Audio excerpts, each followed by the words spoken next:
요한복음은 사복음서 가운데 제일 나중에 기록되었습니다. 그 말은 요한이 요한복음을 기록할 때 마태복음, 마가복음, 누가복음이 이미 기록되었고 요한이 그 내용을 알았을 것이라는 추측을 해볼 수가 있습니다. 그 이유는 요한복음의 구성은 다른 사복음서와 다릅니다. 그래서 마태, 마가, 누가복음은 공관복음이라고 해서 공통되게 이렇게 관통하는 그런 부분이 많다고 해서 공관복음이라고, 요한복음은 제4복음서라 해서 특별히 따로 취급합니다. 공관복음에서는 예수님의 탄생 혹은 예수님의 사역부터 복음서를 시작하는데 요한복음은 태초부터 시작하고 있습니다. 태초에 말씀이 계시니라, 이 말씀이 하나님과 함께 계셨으니 이 말씀이 곧 하나님이시니라. 말씀이 육신이 되어 우리 가운데 거하심에 우리가 그 영광을 보니 아버지의 독생자의 영광이요 은혜와 진리가 충만하더라.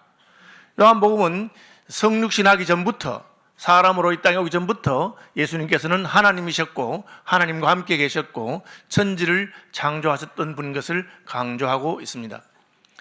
요한복음은 예수님의 생애에 일어난 기적이나 표적들이 굉장히 많고 그 가르침이 많기 때문에 21장에서 그 가르침과 기적과 모든 것들을 다 기록하면 이 땅에 다 두기에 부족할 것이다, 그렇게 21장에서 말하고 있습니다. 그래서 요한복음서에 나타나는 예수님의 기적이나 예수님의 가르침은 특별히 골라서 뽑았습니다. 그래서 7개씩이 나옵니다. 예수님의 기적이 7개 나오고 가르침 7개 나오고 또 내가 누구다 하는 것도 7번 나오고, 그래서 연구를 한 학자들은 요한복음은 의도적으로 예수님의 사역 가운데 중요한 것들을 골라 뽑은 책이라고 말하고 있습니다. 그래서 우리는 신학적인 편찬 혹은 신학적인 저술이라고 할 수 있습니다. 예수님의 생애에 많은 사건이 있었지만 특별히 그렇게 기록한 것입니다. 오늘 본문에도 사흘째 되던 날 하는 것도 보면 이 첫 번째 표적이 사흘째 되던 날 있었다. 언제부터? 사람들이 세례요한을 보고 찾아가서 당신이 우리가 기다리던 사람입니까? 라고 물어보던 때에 세례요한이 나 아니요, 내 뒤에 오시는 분이 있습니다. 저는 물로 세례를 주지만 내 뒤에 오시는 분은 성령으로 세례를 주시는 분이고 나는 그분의 신발끈도 풀기에 합당하지 않다. 요한은 400년 만에 나타난 선지자라고 할 수가 있습니다. 그래서 모든 사람이 그를 주목했는데 요한은 나 말고 내 뒤에 오시는 분이 있다. 그게 첫째 날이고요. 그 다음에 둘째 날이 1장 29절에 보면 이튿날 하는 겁니다. 이튿날, 첫째 날에 요한의 세례받으면서의 대화가 있고, 이튿날 예수님께서 요한에게 나와서 세례받으러 오셨을 때 요한이 직접 증거하면서 보라, 세상 죄를 지고 가는 하나님의 어린 양이로다. 그게 이튿날 일어난 일입니다. 이튿날 예수님께서는 38절에 보면 또 이튿날 제자 몇 명을 데리고 온다든지, 그 다음에 43절에도 이튿날은 예수님에 대한 요한의 직접적인 증거, 그리고 제자들을 부르시고 나다나엘을 부르시고 그런 것이 있습니다. 그리고 오늘 본문에 사흘째 되던 날 그렇게 되어 있습니다. 그래서 이 하루 이틀 사흘이라고 하는 것이, 하루는 오늘 우리가 생각하는 날, 이틀은 우리가 기다렸던 날, 그리고 그 인간의 기대를 넘어선 제3일에 하나님의 역사가 있다, 그런 표현처럼 보입니다. 누가복음 13장 32절에 너희는 가서 저 여우에게, 이것은 헤롯에게 대한 말입니다, 저 여우에게 가서 이르되 오늘과 내일은 내가 귀신을 쫓아내며 병을 고치다가 제3일에는 완전하여 지리라, 그렇게 말합니다. 그래서 우리는 이 3일이 예수님이 3일 만에 부활하심으로 병을 고치고 귀신을 쫓아내는 것보다 훨씬 다른 하나님의 놀라운 역사가 일어난 날이구나, 그렇게 생각할 수 있습니다. 어쨌든 요한은 가나 혼인잔치에서 예수님께서 첫 번째 표적을 행하신 것을 제3일 사흘째 되는 날 있었던 일로 기록하고 있습니다. 그 사흘째 되는 날 갈릴리 가나에서 혼인잔치가 있었습니다. 성경은 창세기부터 계시록까지 혼인잔치와 관련이 있습니다. 창세기 첫 번째 사건은 하나님이 아담을 지으시고 하와를 아담의 갈비뼈를 취하여 만드셔서 아담과 하와를 짝지어 주시는 첫 번째 혼례가 창세기에 나옵니다. 그리고 요한계시록 가면 어린 양의 혼인잔치라 그래서 그리스도께서 교회를 그의 신부로 맞이하시는 천국의 혼인잔치가 기록되어 있습니다. 그리고 요한복음에도 예수님이 첫 번째 행했던 기적은 혼인잔치에서의 기적이라고 말하고 있습니다. 이것은 주님께서 우리에게 하시고자 하는 그 구원이 기쁜 일이고 잔치와 같은 것이라는 것을 우리에게 보여줍니다. 주님께서는 우리를 잔치의 신부로 초대하시고 잔치의 하객으로 초대하시고 그 잔치를 함께 기뻐하고 누릴 수 있도록 하신다는 것입니다. 가나의 혼인잔치는 예수님이 하신 혼인잔치는 아닙니다. 그것은 마리아의 친척 누구가 결혼하는 혼인잔치였습니다. 우리나라는 그냥 예식장에 가서 30분 간단하게 결혼식을 하지만 우리나라도 옛날에는 그렇지 않았겠죠. 전통적으로 고대 혼인잔치는 며칠간의 잔치와 같습니다. 그리고 오랫동안 합니다. 한두 시간이 아니고 그냥 며칠씩 하기도 하고 그렇게 합니다. 그럼 잔치에 무엇이 중요합니까? 잔치에 음식이 넉넉하게 준비되어야 합니다. 손님들이 충분히 먹고도 남을 만큼. 또 팔레스타인은 더운 지방이니까 음료수, 포도주 혹은 포도즙이 부족해서는 안 됩니다. 포도주가 충분히 있어야 됩니다. 그런데 이 혼인잔치에 포도주가 떨어졌습니다. 예수의 어머니가 오시고 예수와 그 제자들도 혼례의 청함을 받았는데 포도주가 떨어졌습니다. 체면 문화의 사회에서 손님들을 모셔다 놓고 포도주가 떨어지면 이것은 굉장히 큰일이 됩니다. 그래서 이 문제를 마리아가 어떻게 해결했느냐 하는 것을 우리가 보게 됩니다. 포도주가 떨어졌을 때 예수의 어머니가 예수에게 이르되 저들에게 포도주가 없다 그렇게 말했습니다. 마리아는 인생의 문제를 예수님께 가지고 가면 예수님이 해결해 주실 것을 알고 믿었습니다. 실제로 예수님께서는 수고하고 무거운 짐진 자들아 다 내게로 오라 내가 너희를 쉬게 하겠다고 약속하셨습니다. 마리아는 자기 아들이었지만 하나님이 보내신 하나님의 메시아 예수님에게 그 문제를 들고 갔습니다. 인생의 어떤 문제라도 하나님께 가지고 가면 하나님은 해결하실 수 있는 것을 믿으시기 바랍니다. 우리는 해결 못해도 하나님은 해결할 수 있습니다. 때로 인생의 문제는 잔치의 정점에서 일어나기도 합니다. 한창 기분이 좋고 제일 기뻐야 될 그 순간에 포도주가 떨어지니까 분위기가 싸해지는 겁니다. 실제로 느부갓네살 왕은 바벨론의 왕으로서 자기가 얼마나 위대한 왕인가에 스스로 심취되어서 나 같은 왕이 어디 있을까 할 때 하나님께서 그를 짐승과 같이 만들어서 소처럼 풀을 뜯어먹게 하고 그 높은 자리에서 바닥으로 떨어지도록 그렇게 하셨습니다. 인생이 준비한 잔치는 그 잔치가 아무리 기쁘고 좋아도 순식간에 포도주가 떨어지는 것처럼 우리를 당황스럽게 만들고 창피하게 만들 수 있습니다. 그것이 바로 사람이 준비한 잔치입니다. 모든 육체는 풀과 같고 그 모든 영광은 풀의 꽃과 같다고 하신 말씀처럼 이 땅에서의 어떤 잔치도 순식간에 잔치가 초상집과 같이 될 수가 있다는 것을 이 사건은 우리에게 알려주고 있습니다. 그 순간에 마리아가 거기 있었고 마리아는 믿음의 여인이었고 마리아는 예수님께 그 문제를 들고 갔습니다. 여러분이 살아오는 동안에 어떤 문제가 있든지 여러분의 문제를 들고 예수님께 가시는 분들이 되시기를 바랍니다. 많은 사람들은 그렇게 잘 하지 않습니다. 많은 사람들은 그냥 그 문제를 가지고 발을 동동 구르면서 당황하거나 사람을 찾아다니거나 그렇게 합니다. 그렇지만 사람이 해결할 수 없는 문제들이 있습니다. 그때는 주님께 가십시오. 마리아가 예수님께 한 말은 이겁니다. 포도주가 떨어진지라 예수의 어머니가 예수에게 이르되 저들에게 포도주가 없다 그렇게 했습니다. 흥미로운 사실은 마리아가 이 말만 했다는 겁니다. 포도주가 없습니다. 우리는 어떻게 합니까? 우리 하나님께 나갈 때 우리의 문제를 들고 나갑니다. 그렇지만 또한 그 문제의 답도 들고 나갑니다. 하나님, 제가 이런 문제가 있으니까 이렇게 해 주십시오. 그렇게 합니다. 그렇죠? 우리는 문제의 답을 내가 알고 있다고 생각합니다. 그래서 문제가 있으면 포도주가 떨어졌으니까 빨리 포도주를 어떻게 해 주십시오. 이를테면 예수님, 우리 동네 어느 집에 포도주가 남아있을까요? 라든지 포도주가 다 떨어지기 전에 보리떡 5개로 5,000명을 먹이도록 뻥튀기 하신 것처럼 이 포도주를 내려주십시오 라든지 그런 다양한 자기 나름대로의 해석 혹은 해법을 가지고 예수님께 갈 수 있습니다. 그런데 마리아는 그렇게 하지 않았습니다. 그냥 자기의 문제를 있는 그대로 예수님께 가져갔습니다. 그것이 기도하는 사람의 태도입니다. 왜? 하나님이 어떻게 문제를 해결할지 우리는 다 알지 못하기 때문에 그렇습니다. 우리가 생각하는 해법과 하나님이 생각하는 해법이 다를 수 있습니다.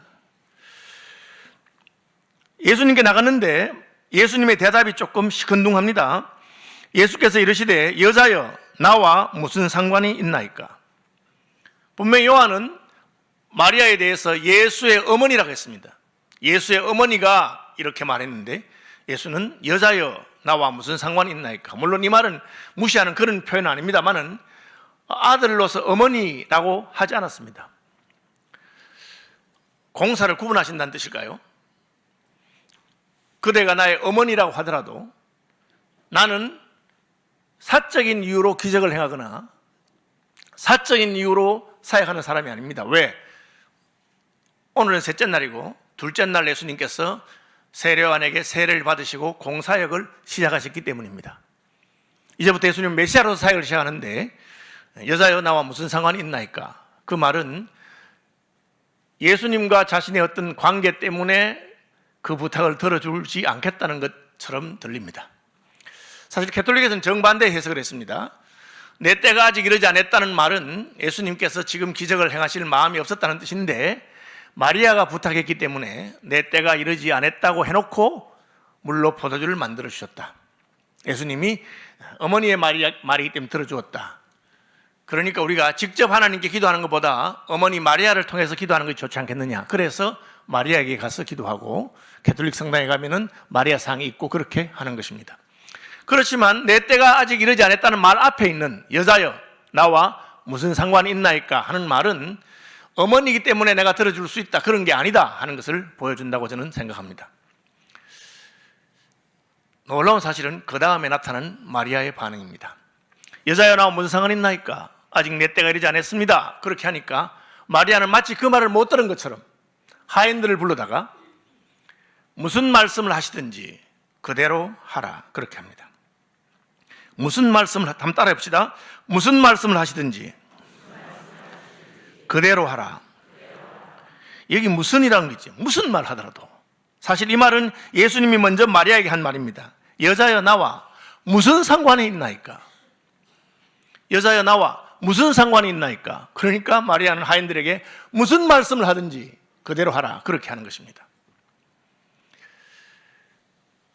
우리는 내가 기도하고 부탁하면서 답을 들고 가지만 마리아는 그렇게 하지 않습니다. 그냥 무슨 말씀 하든지 그대로 하라. 이 말은 나는 이 문제를 이제 예수님께 아뢰으니 이 문제는 내 문제가 아니고 예수님의 문제가 되었습니다.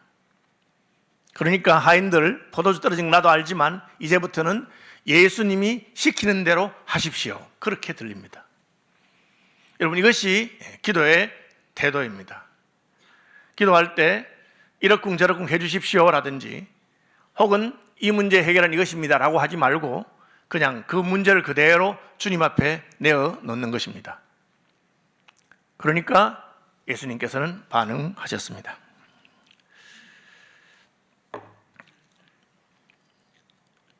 그 다음 말씀도 참 흥미로운 말씀인데 내 때가 아직 이르지 아니하였다. 이 말은 때가 이르지 아니했으니까 못하겠다는 말처럼 들립니다.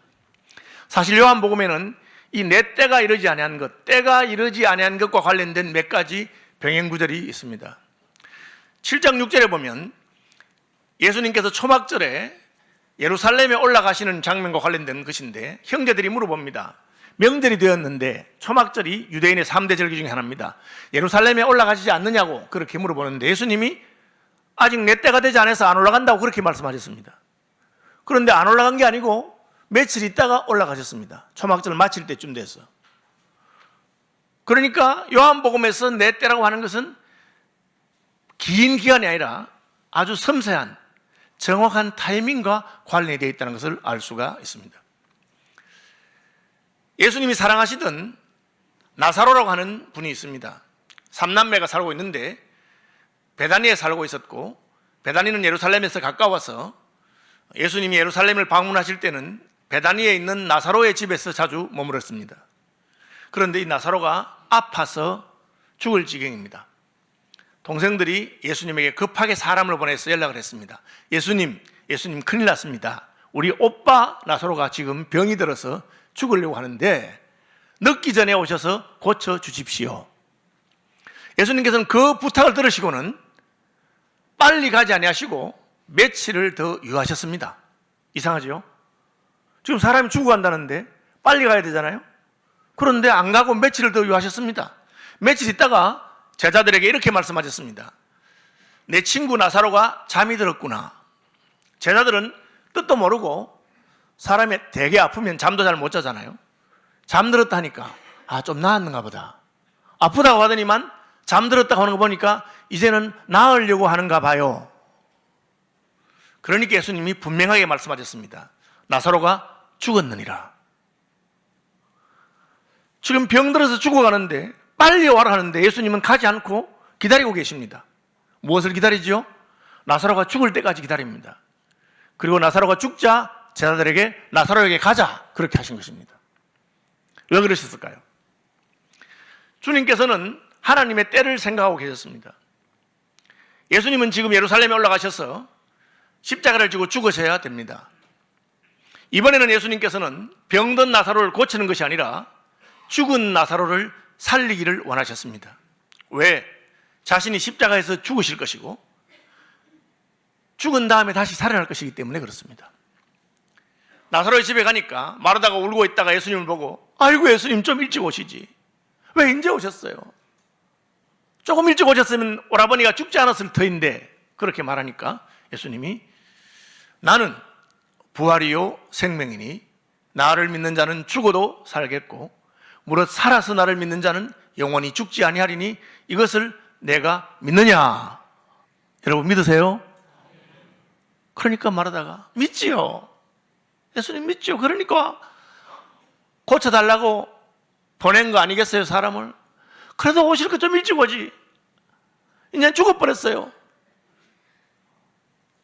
믿는다고 말했는데도 마르다는 그렇게 말합니다. 그러니까 예수님이 가보자 하고는 나사로의 무덤에 가셨는데 마리아는 거기 있었습니다. 마리아는 다른 마리아죠. 예수님 어머니 마리아 말고 마르다의 자매 마리아는 말도 안 합니다. 오빠가 죽었으니까 울고 일찍 오시지. 예수님이 무덤 문을 열라 하시고 나사로야 일어나라 하니까 나사로가 일어났습니다. 왜 늦게 가셨을까요? 하나님의 때가 있습니다. 하나님께서는 병든 나사로를 고치기를 원하신 게 아니고 죽은 나사로를 살리기를 원하십니다. 우리는 죽기 전에 와야 문제가 해결된다고 생각합니다. 그러나 예수님의 때는 죽은 다음에 가서 병든 자를 살리는 분이 아니라 죽은 자를 살리는 분인 것을 보여주기를 원하셨습니다. 성경에 보면 예수님께서 양을 뻥튀기 하시는 기적을 몇 번 해가셨습니다. 보리떡 5개와 물고기 2마리로 5,000명을 먹이시고 12바구니를 남기셨습니다. 뭡니까? 양이 늘어난 것이죠. 보리떡 7개와 생선 몇 마리로 4,000명을 먹이시고 7광주리를 남기셨습니다. 역시 양을 튀기신 것입니다. 그렇게 하시길 원하셨다면 포도주가 다 떨어져 갈 때 예수님께서는 그 포도주 마지막 남은 병을 가지고 온다 하고는 그 마지막 남은 병을 2-3통 되는 물 항아리 7개, 6개에다가 다 부으시면서 계속해서 포도주가 나와서 가득 차게 하는 그런 기적을 베푸실 수 있을 것입니다. 그러나 예수님은 이번에는 그런 기적을 행하기를 원치 않으십니다. 예수님이 원하시는 것은 무엇입니까? 포도주가 완전히 다 떨어지는 것을 원하십니다. 그것이 주님의 때입니다. 이제 포도주가 완전히 다 떨어져서 물을 탈 수도 없고 조금 남은 포도주의 양을 늘릴 수도 없습니다. 예수님이 원하시는 것은 무엇입니까? 포도주의 양이 늘어나는 것이 아니라 물이 변하여 포도주가 되게 하시는 것입니다. 그것이 주님이 첫 번째 행하신 기적이고 그 기적의 의미입니다. 주님, 우리가 예수를 믿어서 그저 조금 착한 사람이 되는 것이 아니라 완전히 다른 사람이 되길 원하십니다. 그런즉 누구든지 그리스도 안에 있으면 새로운 피조물이라 이전 것은 지나갔으니 보라 새 것이 되었도다. 여러분, 물이 포도주가 되는 것처럼 새로운 사람들이 되시기를 바랍니다. 가능합니까? 가능합니다. 누가 하십니까? 주님이 하시는 것입니다. 어떻게 이 일이 가능했습니까? 예수님이 그곳에 계셨기 때문에 가능했습니다. 누구를 통해서 일을 하셨습니까? 마리아입니다. 마리아는 주님의 대답이 나의 기대나 내가 생각하는 바와 달랐지만 여자야 나와 무슨 상관이 있습니까? 내 때가 아직 이르지 않았습니다. 굳이 마리아가 말했다고 생각한다면 주님, 이제부터는 상관이 없다고 하시니까 이제부터는 상관이 있도록 만들겠습니다. 어떻게?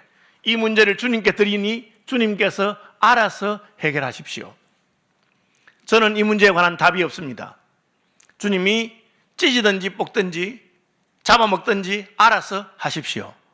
그렇게 한 것입니다. 우리는 기도하면서도 내 대답을 가지고 있고 내 해결책을 가지고 있습니다. 주님이 그렇게 해주셔야 되고 그렇게 해주지 않으면 나는 기분이 나쁩니다. 여러분, 참된 기도는 내 문제와 내 해결을 가져가는 것이 아니라 내 문제를 주님께 드려버리는 것입니다. 이거 쉽겠습니까? 쉽지 않습니다. 그러나 주님께 드리면 그때부터 주님께서 역사하시는 줄로 믿으시기 바랍니다. 언제 그렇게 하십니까? 포도주가 완전히 다 떨어졌을 때 하십니다. 우리는 답답하다고 해도 마지막 비장에 무기를 하나씩 남겨둘 수 있습니다. 돈이 다 떨어져 갑니다. 주님께 찾아와서 주님 살려주세요. 하지만 비상금이 남아있을 수가 있습니다. 비상금도 다 떨어졌습니다. 그래도 내 마음속에 안 되면 친구를 찾아가든지 부모님께 부탁하든지 그런 생각을 할 수 있습니다. 주님은 그런 모든 생각이 박살나도록 완전히 바닥을 치도록 만드는 것입니다. 그리고 천부의 의지 없어서 손들고 옵니다. 주님, 저는 이제 아무런 방법이 없습니다. 제가 할 수 있는 것도 없습니다. 제가 지금 할 수 있는 것은 이 문제를 주님께 드리는 것입니다.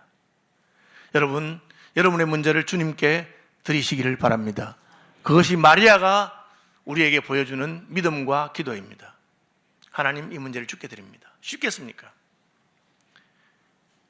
여러분의 직장 문제, 가정 문제, 아브라함이 왜 믿음의 조상입니까? 그는 자기 자식도 하나님께 드렸습니다. 자식은 마음대로 되지 않죠. 100세에 낳은 아들 이삭을 하나님이 바치라고 합니다. 하나님, 제가 언제 자식을 달라고 하던가요? 하나님이 주셔놓고 하나님이 다시 달라니 이게 무슨 말입니까? 아브라함은 믿음으로 이삭을 드렸습니다. 이삭을 데리고 모리아 산으로 갑니다. 아들이 물어봅니다. 아버지, 짐승을 제사 드릴 뗄나무도 있고 불도 가지고 가는데 양은 어디 있습니까? 얼마나 마음이 아팠겠습니까? 여호와의 산에서 여호와께서 준비하실 것이다. 그것이 여호와 이레입니다. 이삭은 그 말을 믿고 따라가는 겁니다. 산 밑에 가니까 종들에게 여기 기다려라. 내가 내 아들과 하나님께 제사를 드리고 오겠다. 그렇게 했습니다. 하나님 가만히 계십니다. 제단을 쌓고 장작을 올려놓고 이삭을 잡으려고 할 때 그제서야 하나님이 나타나셔서 아브라함아, 됐다. 내가 내 아들 독자 이삭도 아끼지 않는 걸 알았으니까 이제는 됐다. 그때 하나님이 개입하십니다. 하나님의 때지요. 그래서 아브라함은 믿음의 조상이 되었습니다. 여러분, 마리아처럼 내 문제를 그대로 예수님께 드려보시기 바랍니다. 그럼 주님께서 그 문제를 해결하십니다. 저는 인생에 여러 번 위기를 겪으면서 내 문제를 주님께 드리는 경험을 했습니다. 주님께 드리면 내가 생각한 방식이 아니라 하나님이 계획하신 대로 하나님의 방법으로 하나님이 그 문제를 가지고 가시는 것을 여러 번 경험했습니다. 내 답을 가지지 말고 있는 그대로 주님께 드리는 것입니다. 그럼 주님께서 그 문제를 주님의 방법으로 해결합니다. 나와 무슨 상관이 있습니까? 그렇게 말씀하시는 주님 앞에 이 문제가 주님과 상관이 있게 되는 방법은 하나밖에 없습니다. 이제부터 이 문제는 제 문제가 아니고 주님의 문제입니다. 주님께 드리겠습니다. 주님이 원하시는 대로 마음껏 하십시오. 저는 이 문제에 답이 없습니다. 그럼 주님께서 그 문제를 맡아서 책임을 지시고 해결하시는 것입니다. 여러분의 자식이든지 여러분의 직장이든지 여러분의 사업이든지 여러분의 인간관계든지 그것을 내가 원하는 방식으로 해결하기를 원할 때는 주님은 가만히 계시는 것입니다. 내 답이 없어야 됩니다. 내 답이 주님의 답과 부딪히면 안 됩니다. 내 답을 포기하면 주님의 답이 나오는 것입니다. 내 답과 주님의 답이 두 개일 때 이걸 우리는 답답하다라고 말합니다. 답이 두 개니까요. 주님의 때가 있습니다. 하나님께서는 어쩜 우리가 바닥을 치기를 기다리고 계시는지 모릅니다.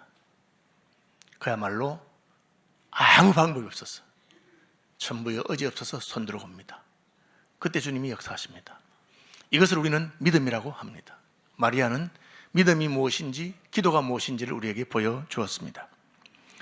무슨 말씀을 하시든지 그대로 하라. 종들은 마리아가 시키는 대로 예수님께 갔습니다. 그러니까 예수님이 우리가 볼 때는 포도주를 만드시는 것과는 전혀 상관이 없는 물을 떠오라고 합니다. 하인들이 생각할 때 포도주가 떨어졌는데 물을 대신 주려고 하나? 포도주가 필요한데 왜 물을 가져오라 하는가? 지금 집집마다 다니면서 혹시 남은 포도주가 있는지 얻으러 다녀도 시원찮을 판인데, 그러나 하인들은 시키는 대로 포도주가 떨어졌는데 물을 떠러 갔습니다. 왜? 마리아가 무슨 말씀을 하시든지 그대로 하라고 명령했기 때문에 그렇습니다. 우리는 이것을 따라합시다. 순종이라고 합니다. 내 해석이나 내 방법이 아니라 주님이 시키는 대로 하는 것입니다. 하인들이 물을 떠서 두세 통 드는 항아리에 6개 가득 채웠습니다. 물은 가득 찼습니다.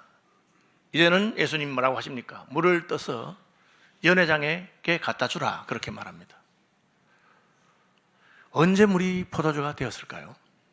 본문에는 분명히 나오지 않지만 저는 이 문맥을 볼 때 하인들이 물을 떠서 항아리에 채웠을 때까지 물은 그대로 있었다고 생각합니다. 그 물을 떠서 연회장에게 갖다 줄 때도 그대로라고 생각합니다. 가는 동안에 변했다고 생각합니다. 하나님의 역사는 마지막 순간에 일어납니다. 끝까지 순종하고 물을 떠서 붓고 또 그 물을 연회장에 갖다 주는 순간에 이제는 물이 포도주로 바뀌었습니다. 연회장이 뭐라고 하는지 아십니까? 이렇게 말합니다. 사람마다 먼저 좋은 포도주를 내고 취한 후에는 낮은 것을 내거늘. 여러분, 무슨 뜻입니까? 손님들에게 포도주를 대접하고 좋은 포도주를 대접한 다음에 이분들이 취하니까 야들아 손님 취했다, 포도주에 물 타거라, 이렇게 한다는 거죠. 물장사들이 하는 방식이죠. 손님 취했으니까 가짜 양주를 가져오느라, 이런 식으로 한다는 겁니다. 그런데 끝까지 더 좋은 포도주가 나왔습니다. 이것은 무엇을 말합니까? 하나님의 방식입니다. 하나님의 잔치에는 처음보다 나중이 더 좋은 것을 믿으시기 바랍니다. 천국이 그런 곳입니다. 오늘보다 내일이, 내일보다 모레가 더 좋을 것입니다. 천국의 혼인잔치는 오늘보다 내일이 더 기쁘고 즐거움이 가득할 것입니다. 여러분, 천국이 어떤 것인지 상상이 되지 않거든 적어도 오늘보다 내일이 더 좋다는 것을 기억하십시오. 인생은 어떠합니까? 인생은 세월이 지나면 시들해집니다. 저는 음식을 아주 맛있게 잘 먹는 편에 속합니다. 음식을 가리지 않고. 왜요? 입맛이 좋았으니까요. 그러나 저도 이제 66입니다. 나이가 들고 요즘은 옛날같이 음식이 그렇게 맛있지 않습니다. 그냥 꼭꼭 씹어서 먹습니다. 몸을 생각해서. 이런 때가 있을 줄 저는 생각 못했습니다. 나이가 들면 기력도 약해지고 힘도 약해지고 그것이 인생입니다. 혼인잔치가 아무리 기쁜 잔치라고 하더라도 파장이 가까우면 포도주는 점점 질이 낮아집니다. 마지막에는 그야말로 찌끄레기 같은 포도주가 나오는 수가 있을 것입니다. 하나님의 천국 잔치는 어떠합니까? 그렇지 않습니다. 끝까지 더 좋은 것을 주시는 분이 예수님입니다. 왜? 이것이 표적이기 때문에. 천국이 어떤 곳인지 상상이 되지 않거든 여러분의 인생에 가장 행복했던 순간, 가장 좋았던 순간, 그것보다 더 좋은 것이 계속 나오는 것을 상상해 보십시오. 그 일을 위해서 하나님의 아들이 이 땅에 오셨고, 그래서 우리는 소망 가운데 천국을 기대하고 있습니다. 말씀 마무리합니다. 주님은 우리의 문제를 해결하는 분인 것을 믿으시기를 바랍니다. 주님께 문제를 들고 가십시오. 여러분의 답을 들고 가지 마십시오. 문제를 그대로 들고 와서 주님, 천부여 어지없어서 손 들고 왔습니다. 나는 이 문제를 해결할 수 없는데 주님은 하실 수 있기 때문에 내 문제를 주께 드립니다. 그리고 언제 어느 때에 어떠한 방법으로 해결하든지 주님의 해결이 내 해결책보다 더 좋은 것을 믿으십시오. 내가 믿으면 하나님의 영광을 볼 것입니다. 무슨 말씀을 하시든지 그대로 하는 분들이 되시길 바랍니다. 순종은 우리의 믿음의 표현이고, 우리가 주님의 문제 해결 방식이 마음에 안 들어도 그 명령에 순종하면 주님은 마지막 순간에 물이 변하여 포도주가 되게 하십니다. 저와 여러분을 변하여 그런즉 누구든지 그리스도 안에 있으면 새로운 피조물이 되게 하시는 예수 그리스도를 찬양합니다.